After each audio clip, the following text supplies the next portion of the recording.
ঢাকা ১৬ আসনের টাকা পয়সা বন্টন করছে জামাত, টাকা দিয়ে তাদেরকে ভোট কেনার চেষ্টা করেছে। তারাই আমার কাছে বহু মানুষ অভিযোগ করেছে। গতকালকেও আমরা আমাদের দুই জায়গায় সকালে এবং বিকালে বোরকা পরে আমার অসহায় মানুষের কাছে যখন তারা টাকা প্রদান করছিল, ঠিক তখন তাদেরকে হাতে নাতে ধরা হয়েছে এবং তাদেরকে পুলিশ নিয়েও গেছে এবং তাদের বিষয়ে অভিযোগ দায়ের করা হয়েছে। এই ধরনের কর্মকাণ্ডগুলো কিন্তু জামাত টাকা দিয়ে, কারণ তাদের কোনো জনসমর্থন নেই। যারা দেশের বিরুদ্ধে কাজ করেছে, যারা বাংলাদেশের স্বাধীনতা চায়নি, তাদের তো সমর্থন থাকার কথা না।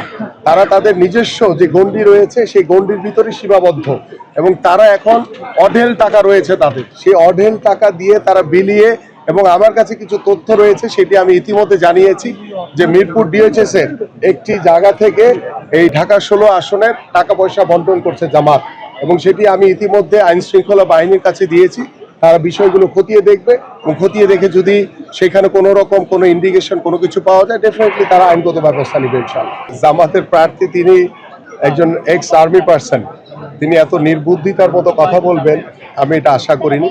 কারণ এই বস্তি এলাকাগুলোতে কখনো সিসিটিভি ফুটেজের ভিতরে আমরা এখন পর্যন্ত আমরা কেউ করিনি, বা সরকারিভাবেও কোনো সিসি ফুটেজ আনার কোনো সুযোগ নেই সিসিটিভি ফুটেজের মাধ্যমে।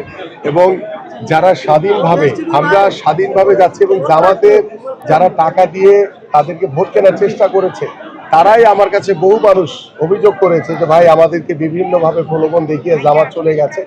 আমরা বলেছি যে আমরা যাকে খুশি তাকে ভোট দিব, কিন্তু আমরা আপনাদের কোনো প্রতারণার ভিতরে পড়বো না। এই বিষয়গুলো কিন্তু ইতিমধ্যে প্রত্যেকটি মানুষ বা গণমাধ্যমের মাধ্যমে কিন্তু আপনারা জেনেছেন।